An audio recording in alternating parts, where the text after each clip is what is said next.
சரி, யாரும் கூட நானே மேடைக்கு வந்துட்டேன், அப்படியே நானும் பேசிட்டேன், அப்படியே நானும் போகிறேன். நான் ஐயா உங்களுக்கு 2 பக்கத்தில் ஒரு இன்ட்ரோ இருக்கியா? தேவையில்லை. சகோதரர் ஏகன் அவர்களுக்கு முதல்ல வாழ்த்துக்கள். இந்த மாதிரியான ஒரு மேடையில் ஒரு 14 வருஷமாக நிற்கும்போது உங்கள் அளவுக்குலாம் எனக்கு வந்து தைரியம்லாம் இருக்குல்ல, ரொம்ப நடுக்கத்தோடு தான் இருந்தேன். ஆனால் உங்கள் முகத்தில் ஒரு நல்ல கான்ஃபிடென்ட் இருக்குது. இந்த ட்ரெயிலர், இந்த சாங்கு, உங்கள் எக்ஸ்பிரஷன்ஸ் எல்லாமே ரொம்ப அழகாக இருக்குது. ரொம்ப அழகான நேரம் உங்களுடைய நேரம் வந்து. ப்ரோ, அவர் சொல்கிறது கேளுங்க ப்ரோ. ஓகே, ஸோ வாங்க. எதுக்குண்ணா உன் தம்பி அவன் ரொம்ப நல்லா பேசுகிறான். ஏய் நீ வராத. ஏன் சார் 21 வயசு தான் ஆகுதா சார்? இவ்வளோ தெளிவாக பேசுகிறாங்க. நான் இன்னும் தடவிக்கிட்டே இருக்கேன் இருட்டில், சுவிட்சை தடவை கூட மாதிரி. ரொம்ப தெளிவாக எந்த வார்த்தையும் அச்சு பேசுகாமல் ரொம்ப கிளியராக பேசுகிறேன் சார். உங்கள் பையன் ரொம்ப தெளிவாக பேசுகிறேன் சார். வாழ்த்துக்கள் மேத்யூ உனக்கு. ஏகனுக்கு பார்க்குறது ரொம்ப லட்சணமாக அழகாக நம்ம ஊர் நேரம் ரொம்ப நல்லா பண்ணியிருக்கீங்க. உங்கள் எக்ஸ்பிரஷன்ஸ்லாம் ரொம்ப நல்லாயிருக்கு. பிறகுடா உங்களுக்கும் வாழ்த்துக்கள்மா. இந்த படத்தில் நடிச்சிருக்க அத்தனை பேரும் பார்க்குறது ரொம்ப அழகாக இருக்கீங்க. அந்த கதையும் ரொம்ப அழகாக இருக்குது. சீனு சாரோட எனக்கு ரொம்ப பிடிச்சது, எத்தனை முறை இந்த தேனியில் இன்னும் அவர் 100 படம் பண்ணாலும் சரி, அவரால் ஒவ்வொரு முறையும் புதுசாக ஃப்ரேம் வைக்க முடியும், புதுசாக கதை சொல்ல முடியும்.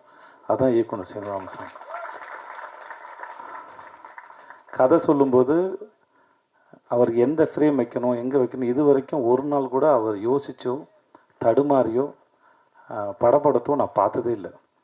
தன்னை நம்பி ஒரு தயாரிப்பாளர் பணம் போட்டார்னா அந்த பணத்தை எவ்வளோக்கெவ்வளோ சிக்கனமாக எடுக்கணும், அந்த படத்தை எவ்வளோக்கெவ்வளோ சிக்கனமாக எடுக்கணும், சொல்ல வர கதையை எவ்வளோ தெளிவாக ஆடியன்ஸ்க்கு புரிகிற மாதிரி சொல்லணுங்கிறதுல நான் பார்த்து வியந்த மிக சிறந்த இயக்குனர். நான் அது எனக்கு வாய்ப்பு கொடுத்து இல்லை நான் முதல் வாய்ப்பு கொடுத்தாருக்கா சொல்ல. இது வரைக்கும் நான் அவர்கிட்ட 4 படம் தான் சார், 4 படம் வேலை பார்த்துருக்கோம். முதல் படத்துலேருந்து நான் மாமனிதன் வேலை பார்க்குற வரைக்கும் எங்களுக்கான பட்ஜெட் கூட கிடைச்சாலும் அவர் தென்மேற்கு பருவ காட்டுற படத்தில் மிக குறைவான பட்ஜெட்டில் எப்படி ரொம்ப பொறுப்போடையும் படம் வேகமாகவும் வேலை பார்த்தாரோ அதில் துளி கூட குறையாமல் தான் எல்லா படத்துக்கும் வேலை பார்த்தார். சீனிவாசன் சார் மாதிரி ஒரு இயக்குனர் கையால் நீங்கள் அறிமுகமாகிறதுக்கு முதல்ல நீங்கள் கொடுத்து வச்சுருக்கணும். அதுக்கு முதல்ல வாழ்த்துக்கள். ஏன்னா நேரம் கிடைக்கும் போதெல்லாம் வந்து தான் கற்றுக்கிட்டதையும் தான் தெரிஞ்சுக்கிட்டதையும் தன் மூலமாக இல்லை தன் நடிகர்களுக்கு பகிர்ந்துக்கிறதுல அவருக்கு ஒரு பெரிய இன்பம் இருக்குது. அதை கண்டிப்பாக உங்களுக்கு சொல்லி கொடுத்துருப்பாரு நினைக்கிறேன். கண்டிப்பாண்ணே. அப்படி சொன்னதில் நிறைய விஷயம் வந்து உங்களை சுற்றியே தானே இருந்துச்சு. சேது இப்படி பண்ணா, சேது அப்படி பண்ணான்றதானே நிறையா எடுத்து விட்டுருங்க. வேறு ஏதாவது கற்றுக்கிட்டு இருந்து. ஸோ உங்களுக்கு மூலம் என்னுடைய வாழ்த்துக்கள் சார். என்ஆர் ரங்கநாதன் சாருடைய பாடல்கள் வந்து ரொம்ப நல்லா, எஸ்பெஷலி அந்த அண்ணன் தங்கச்சி பாட்டு வந்து ரொம்ப நடுவில் போன அந்த ஃப்ளூட் பீட்லாம் சூப்பராக இருந்துச்சு சார். அப்படியே உருக்கி எடுத்துருச்சு சார், ரொம்ப நல்லா இருந்துச்சு சார். என்னை கூப்பிட்டதுக்கு முதல்ல ரொம்ப நன்றி. நான் இருந்த இடத்துல இது எப்படி இருக்குன்னா பாஸ்ட்டும் ப்ரெசண்ட்டும் இருக்கிற மாதிரி இருக்குது என்னோடதில். ஆனால் உங்களோட ஃப்யூச்சர் வந்து என்னோட நல்லா வரட்டும், நல்லா இருங்க நீங்கள்.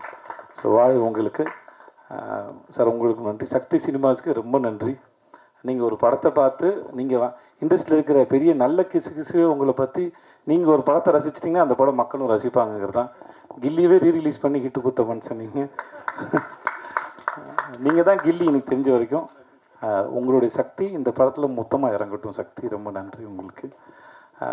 பிரிகேடா உங்களுக்கு வாழ்த்து. ஜீவா நன்றி, நல்லா இருப்போம் ஜீவா நன்றி. உங்களுக்கும் வாழ்த்துக்களுக்கும் நன்றி, எல்லாருக்கும் நன்றி. ரொம்ப என்னை கூப்பிட்டு ரொம்ப நன்றி. வரேன், நன்றி.